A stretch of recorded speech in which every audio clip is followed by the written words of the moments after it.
Hello guys, what's going on? This is Negacious, and welcome back to Katawa Shoujo. In the last episode, a lot of stuff happened actually.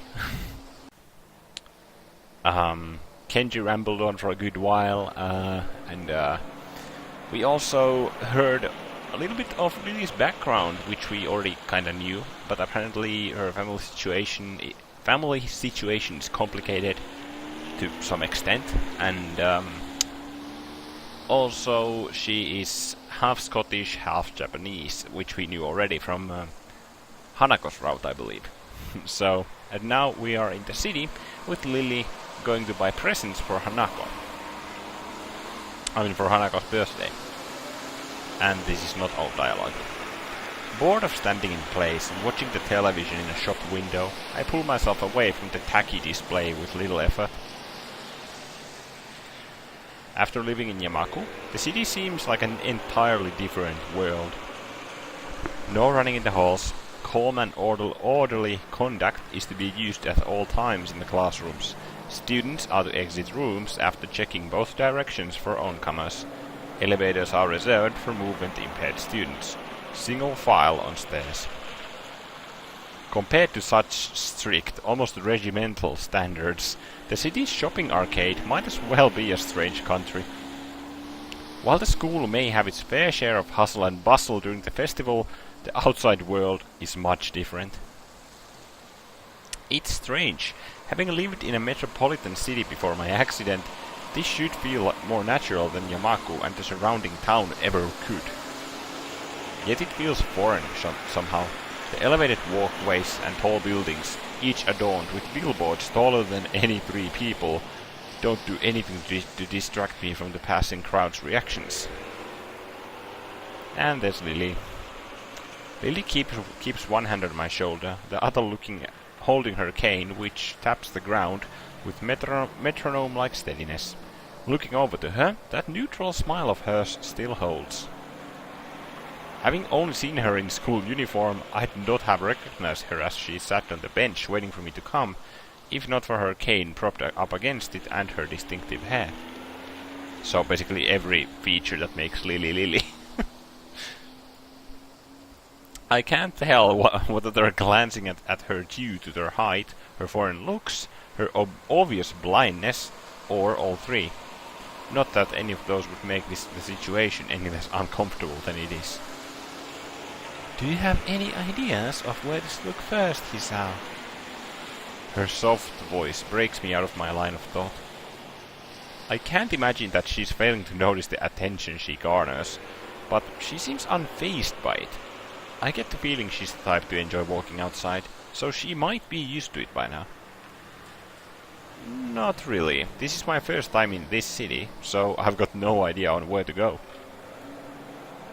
She furrows her brow in thought, planning a route for us to take, and, come to think of it, a way to communicate it.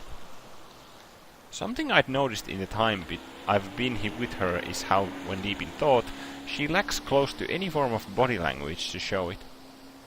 Her expression may change, but not a hint of movement shows. She seems to have little in the way of sweeping physical gestures in general, though, so I've assumed it's a part of her reserved nature. Is there a large electronics store near here? I take a quick look around, mostly finding clothing stores. After a few seconds, I notice a store with a bright blue sign some distance away that fits her description. Yeah, it's a little bit ahead of us. Should we go in that direction? Thankfully, it's just the information she needed. With a nod, we start off and head towards Lily's unknown destination, landmarks being our guide. Here you go, 1 vanilla, 1 chocolate. I hand the money over the counter and take the cones into the railing that Lily's sitting on. I can't believe I let her trick me like this. She not only led me to an ice cream stall, but also got me to buy her some. At least she gave me the money for hers. Sure enough, she's patiently waiting where I'd left her. Left her, just plopping her on the ground. Okay, that's stupid. I guess she was planning on making the day an event, rather than a simple shopping trip. I call out to her and slowly place the vanilla cone in her outstretched hands, being careful to make sure she has a good hold of it before letting go. At least her tastes are fairly normal. I was worried if she'd ask for some weird flavor when she first asked. Here's the change. It's okay, keep it. I moved to protest, but realized the futility of doing so over such a small amount. I slipped the coin into my pocket, supplementing my meager allowance ever so slightly. Lily shows no signs of wanting to get up, so I take a seat beside her and start eating my own ice cream. The summer weather's nice. Hopefully it'll hold out for a while. You too? I'm beginning to think I'm the only person who prefers winter. I kinda want to say I prefer winter, but I live in goddamn Finland. It's like winter friggin' 7 months of the fucking year, so... I mean, we kinda have to love the winter. Wink. I contemplate her statement for a long moment. Yeah, I think you might be. It draws the intended reaction. She's cute when she's pouting.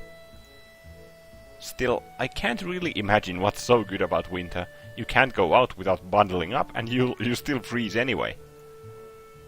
I used to live further north. There'd be plenty of snow to play in, so it's a little nostalgic. I don't like the heat very much either. At least you can wear a skirt, so don't complain about that. She gives an amused giggle as we both get back to finishing off our already melting cones. I idly sit and watch the crowds going by as we eat, catching bits and pieces of conversation.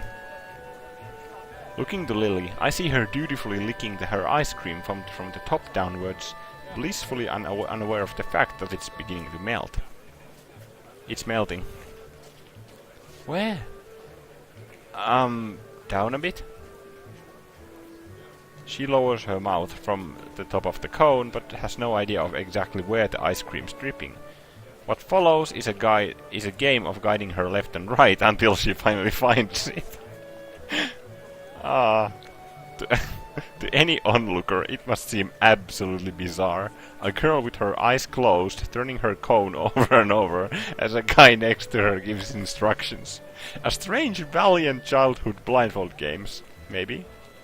Variant, sorry, not valiant. In good time, we finally finish our treats, and while away at the time conversing casually. Caught mid-sentence, Lily perks her head in her trademark manner. It's an unmistakable sign that something's caught her attention. What is it? What? Is Akira somewhere over there? I think I heard her. I raise an eyebrow as I look in the direction she's facing, somewhat doubtful of her ability to pick out Akira's lone voice in the din. Sure enough, though, a blonde girl in a suit can be seen through the tiny gaps between people walking every which way. I raise a hand and wave, trying to catch her attention. Sato! Hey! Sato! She stops in her tracks and looks towards me, evidently noticing my calls. As she does, I notice someone walking beside her. I can't get a good look at whoever it is, though, before the two begin walking towards where we are.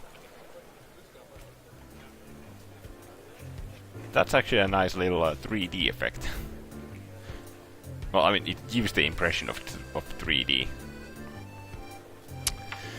Because Lily's looking like backwards towards Akira, and she's in the background, so... As they reach us, Lily and I stand and dust ourselves off. Akira? Hey, you two! It's Hideaki.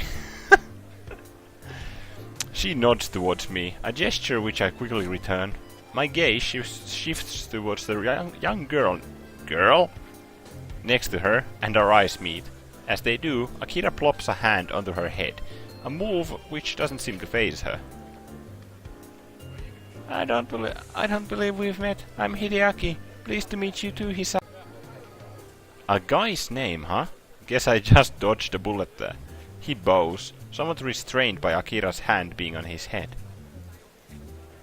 Oh, Hideaki's here too. Are you well? Akira's been taking very good care of me, thank you. I think his voice was really like monochromic and really like dull. Or like really like one-stringed.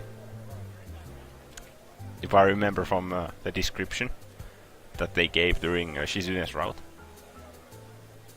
Akira grins as if to affirm the point and rubs his hard head, dragging it around in a circular motion. His dreary face during this is somewhat amusing. Uncle's out on business again, so I'm just taking him around town for today. I'd have preferred to be spending the day on a date with my boyfriend, but... Hideaki gives a cough to try and redirect Akira's thoughts. As he does so, though, I find mine wandering. They are related? And further, as first cousins? I suppose that explains why she's taking care of him in any case. Come to think, Hideaki, how do you know my name? Akira told me. Being a Yamaku student, I suppose you're disabled in some way. Not everyone in Yamaku is disabled. Which I only learned a handful of days ago. I give some silent thanks to Shizune and Misha for their stream of information about how the school works. Because of them, I found out that since the school will accept practically anybody suffering from non-mental disabilities, it doesn't discriminate against healthy people either. It seems unlikely that many in good health would enroll there, though. While the standard of education is pretty high, it's extremely isolated and very much focused on helping disabled students. You're dodging the question. Damn, he's sharp. Before I can say another word, though, he decides to take a stab at it himself. If I were to call it myself, your heart. Akira looks mildly curiously at me. Her interest piqued as well. That sure was a lucky guess. How'd you... You show no missing limbs or deformities, so external disabilities are out. Considering the lack of any strange mannerisms, it's also unlikely that you'd have any mental disability. But Yamaku doesn't take mentally disabled students. I know. Leaving that aside, the only possibility left is that of internal disabilities. I didn't know which one you might bear, so I guessed, correctly as it turns out, and your reaction confirmed my guess. More than a little bemused, I look to Akira. She grins and shrugs, obviously taking some enjoyment out of her partner's deductions. He's sharp, yes, but more than a little unsympathetic, logical but lacking in tact. His attitude reminds me of Shizune in a way, as do his looks. Come on, just make the connection already. May I ask why you're staring at me? Surely I'm not that unusual specimen.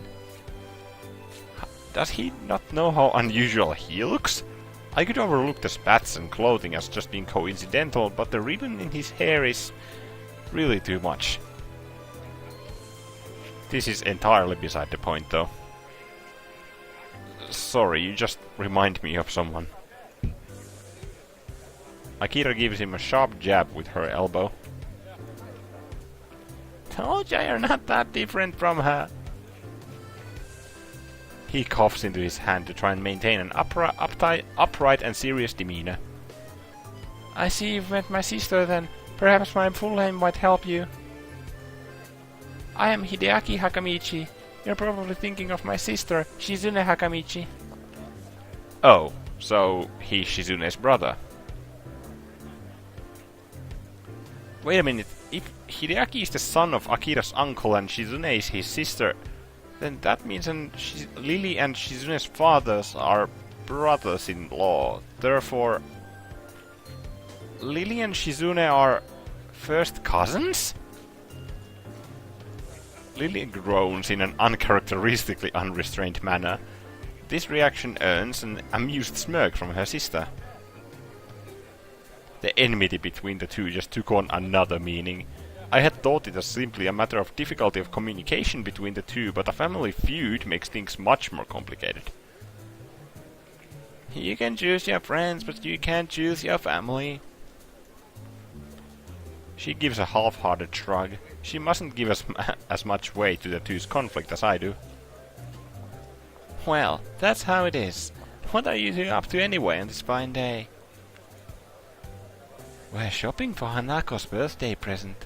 The day will be coming up soon, so this is the last chance we'll have before school starts again for the week.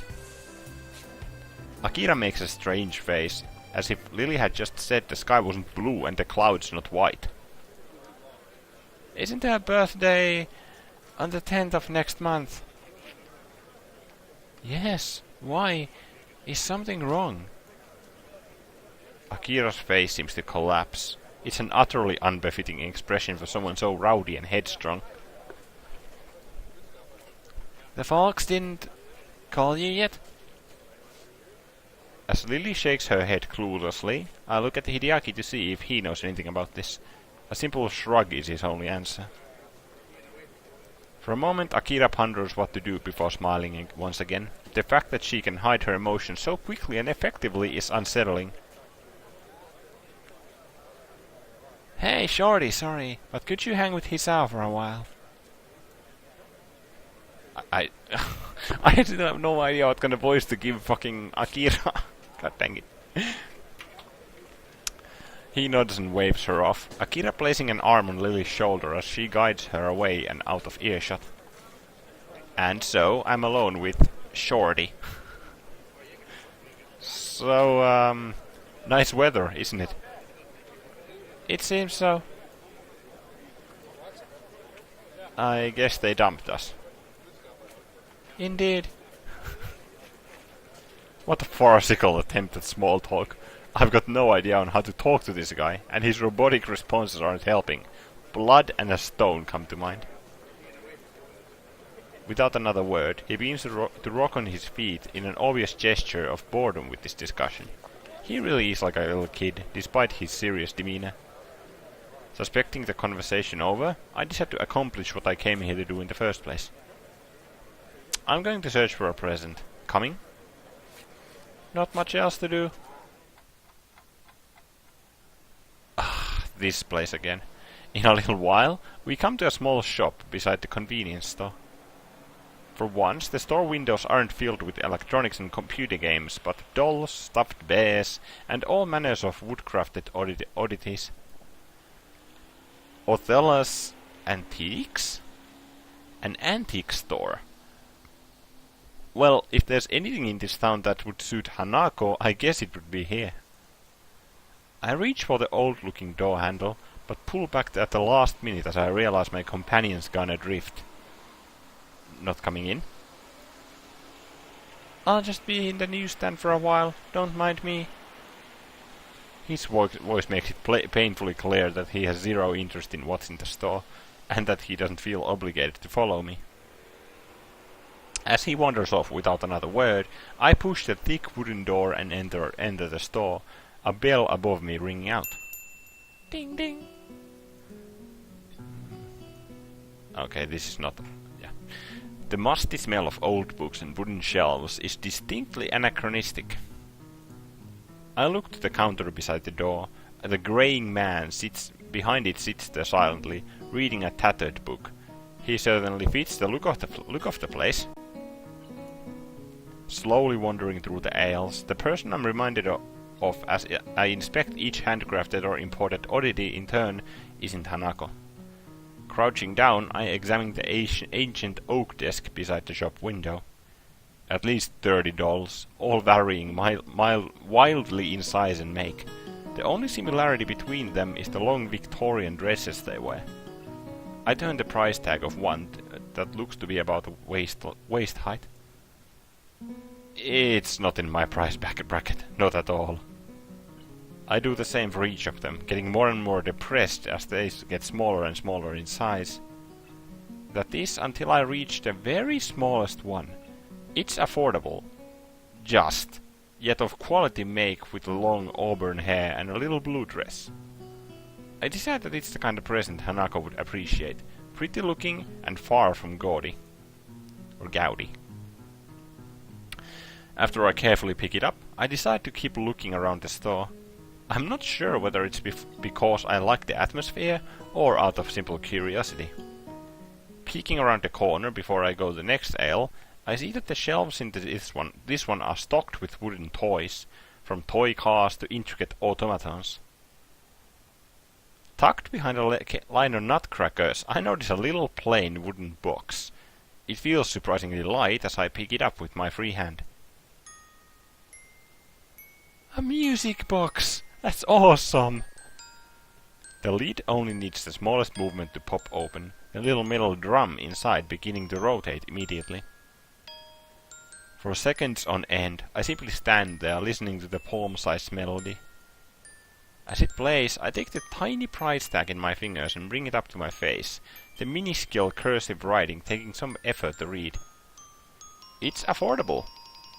Sort of.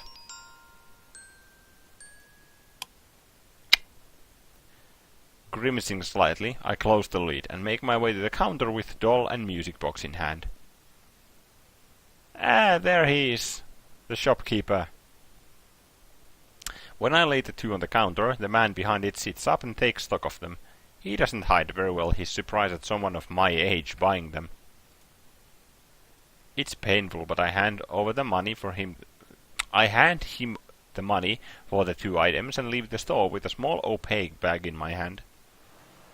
Hideaki being there takes me by surprise. Oh, hi, I thought you'd be at the newsstand. Akira gave me a call. She's waiting for us at the fountain with Lily. At least that solves the issue of trying to find them again. We head off back to the fountain. Hideaki's immaculate posture and presentation, despite his appearance, makes for a strange contrast even as we walk. Why are they looking sad? Or why is Lily looking sad?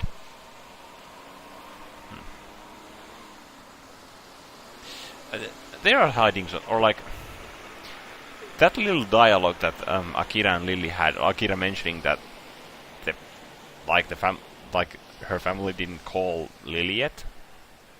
It makes me wonder exactly what's going on, because they wouldn't include that little clip without it having some meaning. Lily and Akira stand there waiting for us, their faces hard to read. Hey, you ready to go, shorty? Hideaki's mood seems to improve as he rejoins her. See ya, Lily, Hisao. Tell Hanako I said happy birthday. We will. Bye. Goodbye, Akira. And with that, the two disappear into the fracas of the afternoon city crowd. Turning to Lily, I notice she's carrying a small bag. It's now that I realize why her disposition felt different from before. While Lily's typically the one to wear her emotions up on her sleeve, her expression and tone are clouded and difficult to read. It's more than a little off-putting, but given the effort she's trying to hide her emotions, I doubt she wants to be cornered on why she's feeling that way. Already bought Hanako a present? Yes, have you? Yeah. Shall we head back to the bus stop then? Okay, there should be a bus back to Yamaku pretty soon. And with that, we begin to walk. It feels strange compared to before. Lily's hand on my forearm feels unusually tense, and the whole atmosphere is extraordinarily awkward. The silence continues for a long while.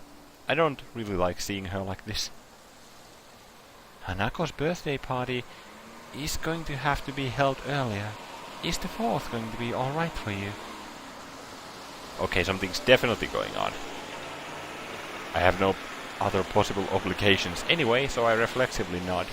Only afterwards do I remember that doing so is pointless, and quickly answer so by speech. She tries to collect herself, a task that looks almost pitiable, in how plain it is to see how distant her thoughts are. Sorry, Hisao. You said the bus would be coming soon, right? That's right. But now that she says that, I have an idea. Actually, do you have anything to do later today? I don't believe so. Why do you ask? This is the point where I'd normally take your hand and rush you somewhere, but even without that, you'll have to trust me. Okay? I take her hand and gently lead her on, her distant face replaced by one of mild surprise and curiosity.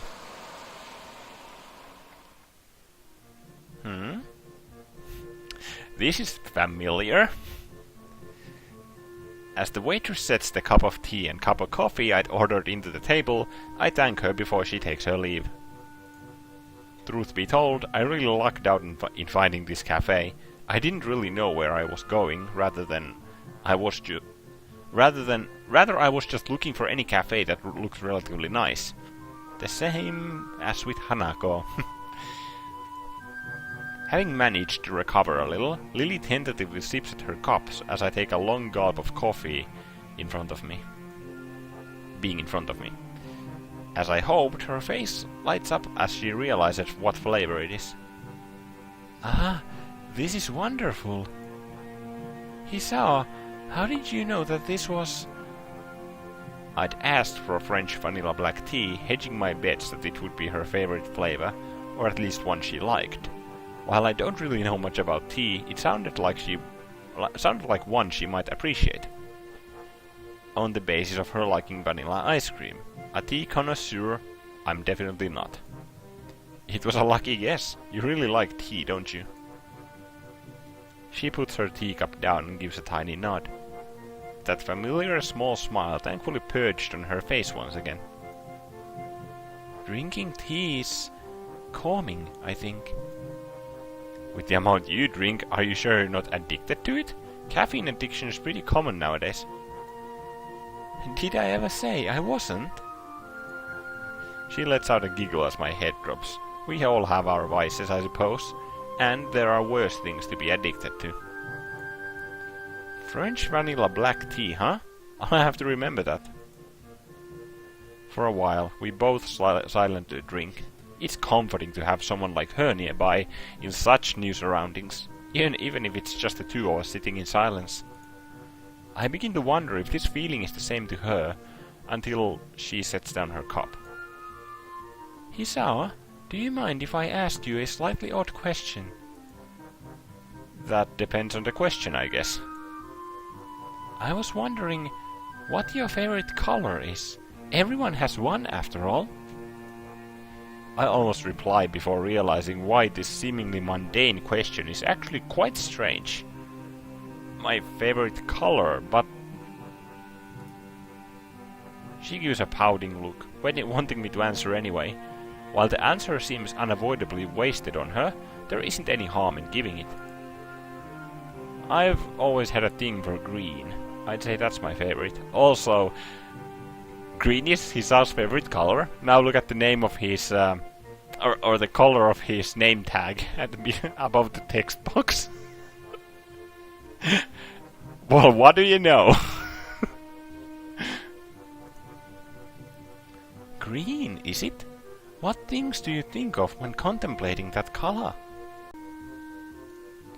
I suppose grass fields and trees in summer. The army as well, with camouflage. Men always seem to like the military. But that sounds like a nice color. A very nice color. She nods her head a little, as if approving of the choice. Considering how foreign the concept of color is to her mind, labeling it by association seems reasonable enough. If everyone has a favorite color, then what's yours? White. I'm told it's the color of snow and of ice cream. You're no better than me then, if you'd only like that color because of a favorite food. I guess white is nice too, though. And speaking of colors, it'll be getting dark soon. Let me help you up. Lily offers her hand, which I take in mine to help lever her up from her seat at the table. Its softness compared to mine takes me off guard, as I'm really not used to such casual contact. It doesn't seem to bother her at all though. While it seems obvious why, it feels like just one more ladylike aspect to her. As her hand moves to her pocket, I quickly cut her off. Don't worry, I'll pay for this. Oh, thank you, Hisao. She gives an earnest smile at the gesture, a reward much greater than that of her words.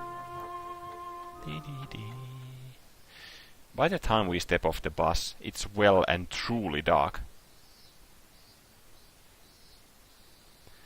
We make our way up the hill in silence, both of us behaving a little awkwardly, probably because of the day's events. While I'm still concerned over Lily's withdrawn nature after meeting with her sister, the fact that I managed to cheer her up even slightly feels like a personal victory. But it seems the air between us has changed. Maybe it's only a bit, but it's something I don't think either of us has realized before. That was a date, wasn't it? It was. That doesn't elude either of us, the question's answer being so self-evident as to be rhetorical. Awkward as it may be, I don't think this feeling's bad. In fact, quite the opposite. I don't know what it is, I certainly can't be sure, but it feels like something a little more than friendship. Understanding? Empathy? Searching for words so adequately describe it is difficult.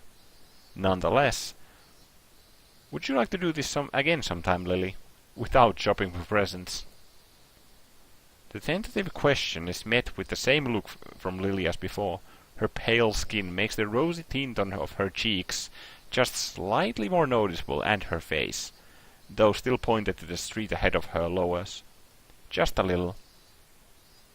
Okay.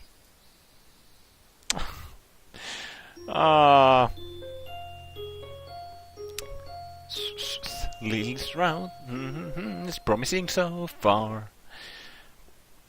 I still don't figure out like what the hell is or what the hell kind of voice should I give to Akira. I need to figure that out. Because I really like her as side character. She's my favorite side character of the game so far, so anyways, if you guys enjoyed this episode of Katawa Shoujo, make sure to like or dislike the video. If you have something to say, whether it's just casual banter or constructive criticism, make sure to drop it into the comment box below. I'll make sure to read and reply. And you can also subscribe or even click the bell button next to the subscribe button to make sure that you get my videos into your sub box the moment they come online. My name was Negacious, and I'll see you in my next video.